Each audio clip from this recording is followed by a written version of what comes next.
మిత్రులారా, వార్తా కథనాలపై విశ్లేషణ కార్యక్రమం టీజీటీవీ మార్నింగ్ న్యూస్ కు స్వాగతం. నేను మీ జర్నలిస్ట్ సత్య.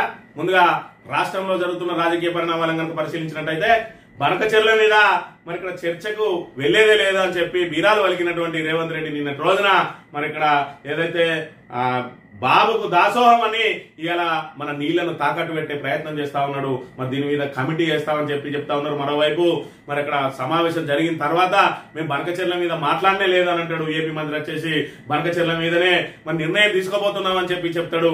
ఏది ఏమైనా ఇలా ఒక అసమర్థ ముఖ్యమంత్రి, ఏదైతే తెలంగాణ మీద డెడికేషన్ లేని ముఖ్యమంత్రి ఈ రోజు మన పీఠం ఏదైతే తెలంగాణ పీఠం మీద ఎక్కి మనం పరిపాలిస్తా ఉన్నాడో మన హక్కులన్నింటినీ కూడా ఏ విధంగా కోల్పోతున్నాం, ఏదైతే జరుగుతున్న మరి గత ప్రభుత్వం అందించినటువంటి సౌకర్యాలను కొనసాగించాల్సిన రేవంత్ రెడ్డి వాటి మీద బురద తల్లి ఇలా కాళేశ్వరం లాంటి బృహత్తరమైన ప్రాజెక్టును కూలిపోయిందని చెప్పి మరి ఇంకా కూడా దాని మీద అభాండాలు వేస్తూ మరి గోదావరి నీటినంతా కూడా కిందికి వదిలేస్తా ఉంటే వాటిని ఒడిసిపట్టుకోవడానికి బనకచెర్లను ప్రారంభం ఏదైతే స్టార్ట్ చేస్తున్నటువంటి చంద్రబాబుకు ఈయన ఏదైతే 40-50 సంవత్సరాల నుంచి మరి ఏదైతే లిటిగేషన్ వివాదాలు ఉన్నాయో ఆ జలాలను నెల రోజులలోనే చేస్తా అంటా ఉన్నాడు. మరి మనం గనక వాళ్ళు చెప్పినట్టుంటే నెల రోజులలో లేదు 2 రోజులలోనే పరిష్కారం అవుతుంది.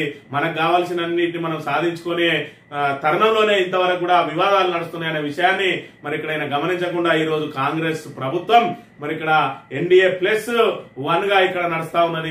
NDA+ రేవంత్ రెడ్డిగా మరి ఇక్కడ రేవంత్ రెడ్డి అదేవిధంగా బీజేపీ అదేవిధంగా చంద్రబాబు కుమ్మక్క ఇవాళ తెలంగాణకు పూర్తిగా అన్యాయం చేయబోతా ఉన్నారు అని చెప్పి ప్రధాన ప్రతిపక్షం పెద్ద ఎత్తున ఆరోపణలు చేస్తున్న పరిస్థితి మనం ఇక్కడ చూడాలి. నమస్తే తెలంగాణ విషయానికి వస్తే బాబుతో మిలాఖత్, బనకచెర్ల పై దస్కత్, తెలంగాణకు రేవంత్ ద్రోహం, దూద్ కా దూద్ పానీ కా పానీ తేలిపోయింది, మనిషి మనవడే కానీ మనసు మనది కాదని స్పష్టమైంది. బనకచెర్లపై చంద్రబాబు ఎత్తుగడ, నమ్మబలికి తెలంగాణను బలిచ్చిన రేవంత్ రెడ్డి మోసం, మధ్యవర్తిత్వం పేరుతో బీజేపీ చేసిన ద్రోహం, ఢిల్లీ నడి వీధుల్లో నగ్నంగా పట్టబయలైంది. ఆంధ్ర సీఎం చంద్రబాబు తెలంగాణ ముఖ్యమంత్రి రేవంత్ రెడ్డి నడుమ బుధవారం ఢిల్లీలో కేంద్ర మంత్రి సిఆర్ పాటిల్ మధ్యవర్తిత్వంలో అధికారికమో అనధికారికమో తెలియని ఒక సమావేశం జరిగింది. నదీ జలాలు వివాదాలు, ప్రాజెక్టుల అనుమతులకు సంబంధించిన అనేక రాజ్యాంగబద్ధ సంస్థలు నావేవి ఇందులో పాల్గొనలేదు. కృష్ణా గోదావరి జలాల వివాదాల పరిష్కారం కోసం కేవలం 5 అంటే 5 రోజుల్లో ఒక కమిటీని వేయాలని ఇందులో నిర్ణయించిందట.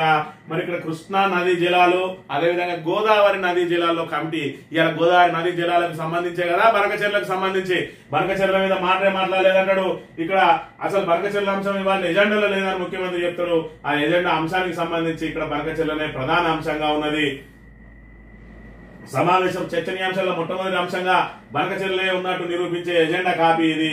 ఇక రెండో అబద్ధాన్ని కనుక చూసుకున్నట్టయితే బనకచెర్లపై అసలు చర్చే జరగలేదని రేవంత్ రెడ్డి అంటా ఉన్నాడు. బనకచెర్లపైనే కమిటీ చేస్తున్నామని చెప్పి ఏపీ మంత్రి నిమ్మల రామానాయుడు అంటా ఉన్నాడు. మరి ఇలా ఎవరిది నిజం ఎవరిది అబద్ధం ఇక్కడ చూసుకున్నట్టయితే మరి ఇక్కడ గురు శిష్యులు కలిసి ఇవాళ తెలంగాణను ఏ విధంగా మరి ఇక్కడ మూసేయబోతా ఉన్నారు, ఏదైతే మోసం చేయబోతా ఉన్నారో ఇక్కడ మనం ప్రధానంగా గమనించాలి. దశాబ్దాలైన తేలని ట్రిబ్యునల్ సుప్రీంకోర్టు కేంద్ర జల సంఘం వంటివే దశాబ్దాలుగా పరిష్కరించలేని జల వివాదాలను ఈ కమిటీ కేవలం 4 రోజుల్లో పరిష్కరిస్తుందట. మేము అపాయింట్ చేసిన కమిటీ కాబట్టి వాళ్ళు ఎలాంటి సూచనలు చేసినా మేము అమలు చేస్తామని రేవంత్ రెడ్డి అంటాడు. ఈయన అపాయింట్ చేసిన కమిటీ కాబట్టి ఎలాంటి సూచన చేసినా ముందే చెప్తా ఉన్నాడు. బనకచెర్ల కట్టుకోమని అది కమిటీ చెప్తే మేము కట్టుకోమనే చెప్తాం. మరి ఇక్కడ ఇందులో ఎవరెవరు ఉంటాయంటే తెలంగాణ రాష్ట్రానికి సంబంధించిన అధికారులు, ఆంధ్ర రాష్ట్రానికి సంబంధించిన అధికారులు, అదేవిధంగా కేంద్రానికి సంబంధించిన అధికారులు. మరి వీళ్ళ లోపల ఓటింగ్ పెడితే ఎవరికి ఎక్కువ ఓట్లు పడతాయి, ఏపీకి ఎక్కువ పడతాయా తెలంగాణకి ఎక్కువ పడతాయా అంటే మన అధికారులు మనదికి కోటేస్తారు, వాళ్ళ అధికారులు అటుకి కోటేస్తారు. ఇక మిగిలిన బీజేపీ వాళ్ళు ఒట్టేస్తారు. ఎన్డీఏ ప్రభుత్వం మరి చంద్రబాబుకు అనుకూలంగా ఉన్నాయి కాబట్టి, చంద్రబాబు మద్దతు కావాలి కాబట్టి, అసలు బనకచెర్ల కట్టడానికి వాళ్ళు క్లీన్ చిట్ ఇస్తున్నారు కాబట్టి వీళ్ళు అటే ఇస్తారు కాబట్టి ఓవరాల్ గా మెజారిటీ అభిప్రాయం అంతా కూడా బనకచెర్ల వైపే మొగ్గు చూపుతారు. కాబట్టి ఈయన దశాబ్దాలుగా మరి ఇక్కడ మనకు పరిష్కారం కాని సమస్యని పరిష్కారం చేస్తారట. మన నీళ్లు మీకు ఇచ్చేస్తామని అంటే దానికి దశాబ్దాల నుంచి వివాదం ఎందుకు, మనమే ఇస్తాను ఒప్పుకున్నాక ఒకటే రోజుల పరిష్కారం అవుతుంది. మన వాటా మనం కావాలని చెప్పి కొట్లాడుతున్నాం కాబట్టి ఇలా సుప్రీంకోర్టులో పెండింగ్ లో ఉన్నది కృష్ణా జలాల వివాదం. మరి అలా చూసుకున్నట్టయితే 700 టీఎంసీల నీళ్లు కావాలని చెప్పి మనం కొట్లాడుతా ఉన్నాం. మనం కేవలం ఇప్పుడు 299 టీఎంసీలే గత ప్రభుత్వం ఏదైతే ఉమ్మడి ఆంధ్రప్రదేశ్ లో ఎంతైతే అలొకేషన్ ఉన్నదో అదే కొనసాగుతా ఉన్నది. తాత్కాలిక ఒప్పందం అని చెప్పి అది సంవత్సరాలుగా సాగుతా ఉన్నది. ఎందుకంటే అప్పటి నుంచి బీజేపీ ప్రభుత్వమే అధికారం ఉన్నది. ఏ రోజు కూడా బీజేపీ ప్రభుత్వం తెలంగాణకు సపోర్ట్ చేయలేదు, ఇప్పుడు కూడా సపోర్ట్ చేస్తలేదు. మరి దాన్ని 700 టీఎంసీలు తీసుకురాగలుగుతావా? మరి ఈ రోజు అదే విధంగా గోదావరిలో ఇప్పటికే 968 టీఎంసీల అలొకేషన్ ఉన్నది. మరి ఇక్కడ మిగులు జలాలు ఏవైతే ఉన్నాయో దానిలో కూడా దామాషా ప్రకారం మనకు అలొకేషన్ రావాలి అంటే సుమారు అవొక 1000 టీఎంసీలు రావాలంటున్నాను. మొత్తానికి 1900 టీఎంసీలు నువ్వు సాధించగలుగుతావా? మరి దీని మీద చేస్తావా? లేదంటే వాళ్ళకు సాగిల పడి మరి ఏదైతే నీ మీద సంబంధించిన ఈడీ కేసు గాని ఇంకే కేసు గాని ఓటుకు నోటు కేసు గాని ఇవన్నిటి నుంచి బయటపడడానికి మరి వాళ్ళు చెప్పినట్టు వింటావా అనేది ఈ నెల రోజులలో తేలబోతా ఉన్నది. ఏదేమైనా మళ్ళీ బీఆర్ఎస్ ప్రత్యక్ష పోరాటాలకు వచ్చి మళ్ళీ ఏ విధంగా అయితే గతంలో మరి ఉమ్మడి ఆంధ్రప్రదేశ్ లో తెలంగాణ కోసం పోరాటం చేసిందో ఈ రోజు గోదావరి కృష్ణా జలాల కోసం మరో పోరాటం మొదలు పెట్టాల్సిన అవసరం ఉన్నదనే విషయాన్ని మనం ఇక్కడ గమనించాలి. బనకచెర్లపై చర్చ జరగలేదు. అసలు ఆ బనకచెర్ల కడతామని అడిగితే కదా మేము చెప్పడానికి, అడిగితే కదా మేము ఆపమని చెప్పడానికి అని అంటా ఉన్నాడు.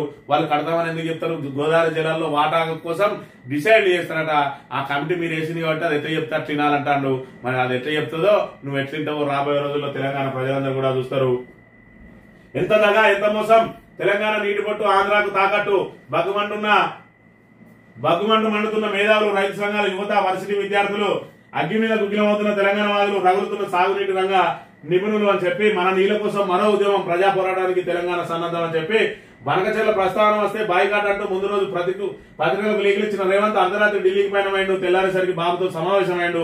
బనకచెర్ల అనేదే తమ సింగిల్ పాయింట్ ఎజెండా అని చెప్పిన ఏపీతో ఢిల్లీ వేదికగా చర్చలు కూర్చున్నాడు. సమావేశంలో బనకచెర్లపై చర్చే జరగలేదు రేవంత్ అంటే దానిపైనే ప్రధానంగా చర్చించామని ఏపీ నీటిపారుదల శాఖ మంత్రి నిమ్మల రామానాయుడు స్పష్టం చేసిండు. మొత్తానికి బనకచెర్ల వెనుక బాబు మతలం నడిచింది. తెలంగాణ జల హక్కుల్ని రేవంత్ ఆంధ్రాకు దారాదత్తం చేసిండు.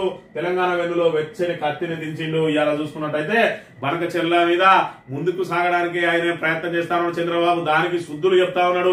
తెలంగాణలో మీరు ఎన్ని ప్రాజెక్టులు కట్టుకున్నా మేము అడ్డుకోమని. ఎందుకంటే ఈ అసమర్థ ప్రభుత్వం ఓ ప్రాజెక్టు తెచ్చేది లేదు, కట్టేది లేదు, అసలు మాకు అప్పులే ఉడతలేవు అన్నాడు. మా దగ్గర రూపాయలు లేవని మరి ఇక్కడ మొత్తాన్ని తేట తెల్లం చేసింది కాబట్టి, మొత్తం ఇప్పి పెట్టింది కాబట్టి వీడు ఎలా కట్టుకోలేడు అని చెప్పి మరి ఇక్కడ చంద్రబాబు నాయుడు ఇక్కడ మరి మీరు ఎన్ని ప్రాజెక్టులైనా కట్టుకోండి, మేము మిగులు నీటిని మేము వాడుకుంటామని చెప్పి మీరు ఎలాగూ ఆ కాళేశ్వరాన్ని మరమ్మతు చేయని 3 ఏళ్ల దాకా మరి ఇక్కడ ఈ నీళ్లను ఆపుకునే శక్తి మీ దగ్గర లేదు. ఎందుకంటే అన్నారము సుందిల మీద కూడా మీరు అబండాలు వేసిండు. ఇప్పుడు అవిటిని మరి గేట్లు కిందికి దించి నీటిని మీరు పైకి తోడుకునే ప్రయత్నం చేయరు కాబట్టి ఆ నీళ్లన్నీ పోతే ఈ 3 ఏళ్లలోనే మళ్ళీ బీఆర్ఎస్ అధికారం వచ్చే లోపే మేము నీటి అలొకేషన్ పొంది మరి ప్రాజెక్టును పూర్తి చేసుకుని ఆ దానిలో అధికారికంగా మరి నీటి అలొకేషన్ తెచ్చుకోవాలి. అది అసమర్థ ముఖ్యమంత్రితోటి అవుతుందని చెప్పి మరి ఇక్కడ ముగ్గులోకి లాగి ఇయ్యాల మనం నీళ్లన్నింటినీ దోచుకుపోవడానికి చంద్రబాబు నాయుడు మరి ఏ విధంగా కుట్రలు పండుతా ఉన్నాడనే విషయాన్ని తెలంగాణ ప్రజానీకం అంతా కూడా గమనించాలి.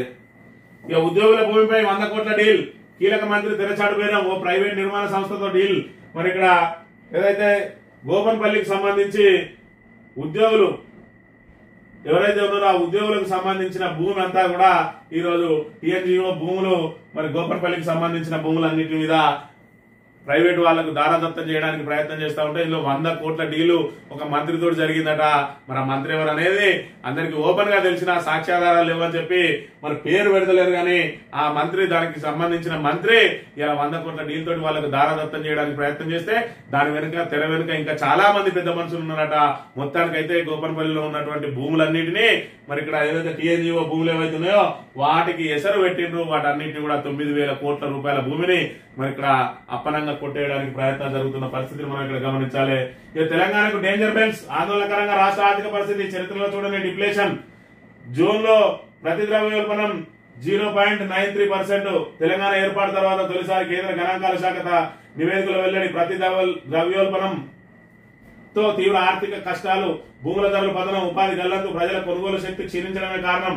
అందనంత ఎత్తులోనే పెట్రోల్, కూరగాయలు, నిత్యావసరాలు, స్కూలు కాలేజీల ఫీజులు ఇలాగే కొనసాగితే ఆర్థిక వ్యవస్థకు ప్రమాదమే.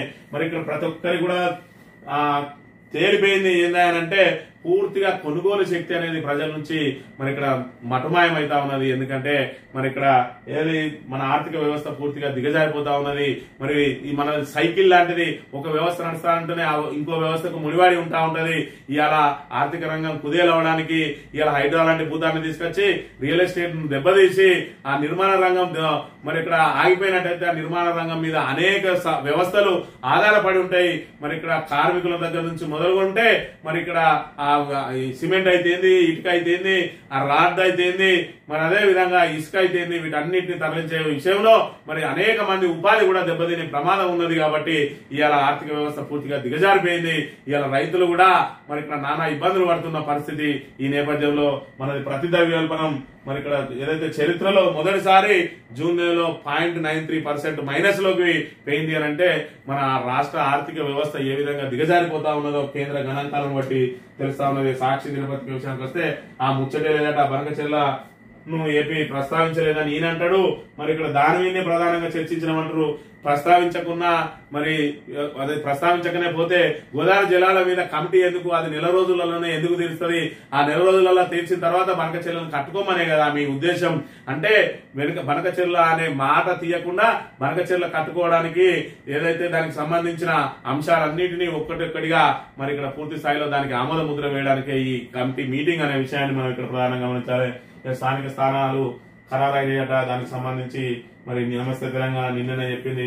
ఇక అనిల్ హత్య వెనుక టీడీపీ సీనియర్ ఎమ్మెల్యే మనవడు, రంగంలోకి దిగిన ఎమ్మెల్యే సోదరుడు కుమారుడు తెలంగాణలో పెద్ద స్థాయి ఒత్తిడితో కేసులు తొక్కిపెట్టేందుకు యత్నం, నత్తనడకన కేసు దర్యాప్తు, సెటిల్మెంట్ వ్యవహారాలే హత్యకు కారణం అని చెప్పి మెదక్ జిల్లా కాంగ్రెస్ ఎస్సీ సెల్ ప్రధాన కార్యదర్శి మారెల్లి అనిల్ కుమార్ హత్య కేసులో దర్యాప్తు సంచలన విషయాలు వెలుగు చూస్తున్నాయి. ఈ హత్య వెనుక వైఎస్ఆర్ జిల్లాకు చెందిన టీడీపీ సీనియర్ ఎమ్మెల్యే మనవడి ప్రమేయం ఉన్నట్టు తెలుస్తుంది. సోమవారం హైదరాబాద్ లో పార్టీ సమావేశానికి హాజరై తిరిగి వెళ్తుండగా మెదక్ జిల్లా గన్పూర్ శివార్లో 2 కార్లో వచ్చిన దుండగులు అనిల్పై కాల్పులు జరిపారు. అసలే గన్ కల్చర్ మన దగ్గర పెట్టరేగిపోతా ఉన్నది అని అంటే ఆంధ్ర వాళ్ళు ఇవాళ తెలంగాణ వాళ్ళని వచ్చి చంపే కాడికి వస్తా ఉన్నది. అంటే గతంలో చూసుకున్నట్టయితే ఆంధ్ర వాళ్ళు మన హైదరాబాద్ లో గానీ మన తెలంగాణలో అడుగు పెట్టడానికే జంకే వాళ్ళు. మరి ఎందుకంటే అప్పుడున్న పోలీసింగ్ గానీ అప్పుడున్న ప్రభుత్వం గానీ ఆ వ్యవస్థ అంత పటిష్టంగా ఉండే. ఇవాళ రేవంత్ రెడ్డి మనోడే అనే కాడికి వచ్చింది. చంద్రబాబు నాయుడు శిష్యుడు కాబట్టి మరి ఇక్కడ వీళ్ళు యథేచ్ఛగా టీడీపీ వాళ్ళు మన వచ్చి దాడులు కూడా చేసే ప్రయత్నాలు చేస్తున్న పరిస్థితిని మనం ఇక్కడ గమనించాలి. ఆంధ్రజ్యోతి విషయానికి వస్తే జల వివాదాలపై కమిటీ అట, మరి కమిటీతో తేలతట్టుంటే ఇన్ని సంవత్సరాల నుంచి ఎందుకు తేలలేదు? ఆల్రెడీ సుప్రీంకోర్టులో పెండింగ్ లో ఉన్న అంశం ఇది. ఈ కమిటీ ఏం తెలుస్తుంది? ఈ రేవంత్ రెడ్డి మన తెలంగాణ నీళ్లను ఏ విధంగా దారాదత్తం చేస్తాడో ఇవాళ ప్రతి తెలంగాణ పౌరుడు గుండెలు పట్టుకొని మరి గుండెలు బిగబట్టి ఊపిరి బిగబట్టి ఎదురు చూస్తున్న పరిస్థితిని మనం ఇక్కడ ప్రధానంగా గమనించాలి. తెలుగు రాష్ట్రాలే నాకు ముఖ్యమట. అంటే ఆంధ్రప్రదేశ్ తో పాటు తెలంగాణలో కూడా పాగా వేయడానికి మరి ఇక్కడ చంద్రబాబు నాయుడు ఏదైతే ఈ అసమర్థ ప్రభుత్వాన్ని పావుగా వాడుకొని మన తెలంగాణలో ఏదైతే అడుగు పెట్టడానికి హైదరాబాద్ ను హస్తగతం చేసుకోవడానికి మళ్లీ ప్రయత్నాలు ముమ్మరం చేస్తున్న పరిస్థితిని అయితే మనం ఇక్కడ ప్రధానంగా గమనించాలి. ఏసీబీకి చెప్పిన పంచాయతీరాజ్ ఇంజనీరింగ్ చీఫ్ డిఈ బదిలీ కోసం 50,000 డిమాండ్, సొమ్ము తీసుకుంటూ రెడ్ హ్యాండెడ్ గా పట్టివేత. ఈ ఏడాది మార్చిలోనే కనకరత్నం రిటైర్డ్, ప్రస్తుతం ఏడాది పాటు సర్వీస్ పొడిగింపులో.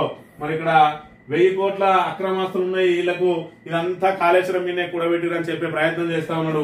మరి ఇక్కడ లంచాలు తీసుకుంటున్న ఈయనకు సంవత్సరం పాటు ఎందుకు పొడిగింపించింది ప్రభుత్వం? అంటే అధికారులు ఏం చేస్తారు అనేది మరి ఇక్కడ ఈ వ్యవస్థలోని లోపాలను మరి ఏ విధంగా ఉన్నదనేది పూర్తి స్థాయిలో అధికారులు అసలు లంచం అనేది అధికారికం అయిపోయింది.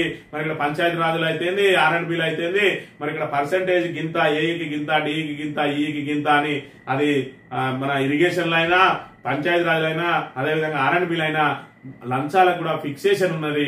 మరి ఇక్కడ అందుకే ఇవాళ పనులు నాసిరకంగా సాగినా కూడా వాళ్ళకి బిల్లులు వస్తున్నాయి అని అంటే ఈ లంచాల వ్యవస్థ అనేది మరి ఇక్కడ గత కొద్ది సంవత్సరాలుగా ఏదైతే మనం ఏదైతే స్వతంత్రం వచ్చిందో ఆ స్వతంత్రం వచ్చినప్పటి నుంచి ఈ వ్యవస్థ ఇదే విధంగా కొనసాగుతా ఉన్నది. లంచాలకు కూడా ఫిక్సేషన్ ఉన్నదనే విషయాన్ని మరి ఇక్కడ సామాన్య చిన్న కాంట్రాక్టర్ కూడా ఈ విషయం తెలుసు అనే విషయాన్ని మనం గమనించాలి. సాగువృద్ధికి ధనధాన్య కృషి అట, వెనుకబడిన 100 జిల్లాలో 6 ఏళ్ల అమలు, 36 పథకాలను ఒక్కటి చేస్తూ కేంద్ర కేబినెట్ నిర్ణయం. దీనికి 24,000 కోట్ల బడ్జెట్. దేశంలో వెనుకబడిన 100 జిల్లాల్లో వ్యవసాయానికి చేయూతను అందించడానికి కేంద్ర ప్రభుత్వం కొత్తగా ప్రధానమంత్రి ధనధాన్య కృషి యోజనను అమలు చేయాలని నిర్ణయించింది. ప్రధాని నరేంద్ర మోదీ అధ్యక్షతన బుధవారం జరిగిన కేంద్ర మంత్రివర్గ సమావేశం దీనికి ఆమోద ముద్ర వేసింది. కేంద్రంలోని 11 మంత్రిత్వ శాఖల్లో అమలులో ఉన్న 36 పథకాలను సమ్మిళితం చేసి ఈ పథకాన్ని అమలు చేయనున్నారు. వాటి కింద ఏటా ఖర్చు చేసే 24,000 కోట్లను ఈ పథకానికి కేటాయిస్తారు.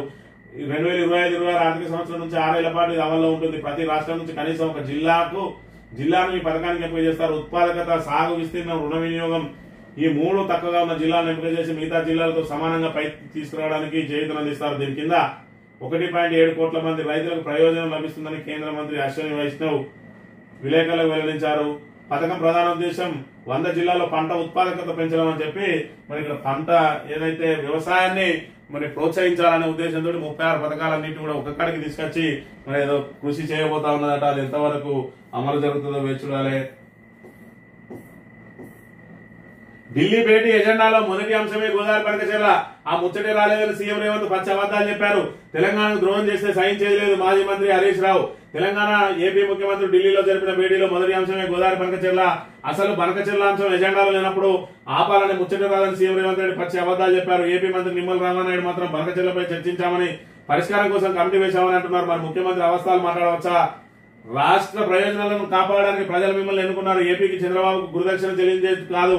అబద్దాలు చెప్పినందుకు రాష్ట్ర ప్రజలకు సీఎం క్షమాపణ చెప్పాలి. తెలంగాణ ప్రయోజనాలకు ద్రోహం చేస్తే సహించేది లేదని భారత సీనియర్ నేత మాజీ మంత్రి హరీష్ రావు విమర్శించారు. తెలంగాణ భవన్ లో భారత ఎంపీ వద్దిరాజు రవిచంద్ర, ఎమ్మెల్యేలు వేముల ప్రశాంత్ రెడ్డి, సంజయ్, పెద్ది సుదర్శన్లతో కలిసి బుధవారం హరీష్ రావు విలేకరుల సమావేశంలో మాట్లాడారు. బనకచెర్లపై సమావేశం పెడితే ఢిల్లీకి వెళ్లబోమని లీకులు ఇచ్చిన రేవంత్ రెడ్డి ఎందుకు వెళ్లారు? అర్ధరాత్రి జరిగిన చీకటి ఒప్పందం ఏమిటి? గోదావరి బనకచెర్ల అంశంపై కేంద్ర ప్రభుత్వం సమావేశం పెట్టిన తప్పు. సిడబ్ల్యూసీ, జీఆర్ఎంబీ, పోలవరం ప్రాజెక్టు అథారిటీలు బనకచెర్ల ఫ్రీ ఫీజిబిలిటీ రిపోర్టును తిరస్కరించాయి. కేంద్ర ప్రభుత్వ సంస్థలు తిరస్కరించాక కేంద్రం ఎలా సమావేశం ఏర్పాటు చేస్తుంది అని అంటే, మరి ఇక్కడ ఎన్డీఏ ప్రభుత్వానికి అంటే బీజేపీ ప్రభుత్వానికి ఏమో మరి కావేరికి అనుసంధానం చేసి తమిళనాడుకు గోదావరి నీళ్లు తమిళనాడుకు తరలించాలి.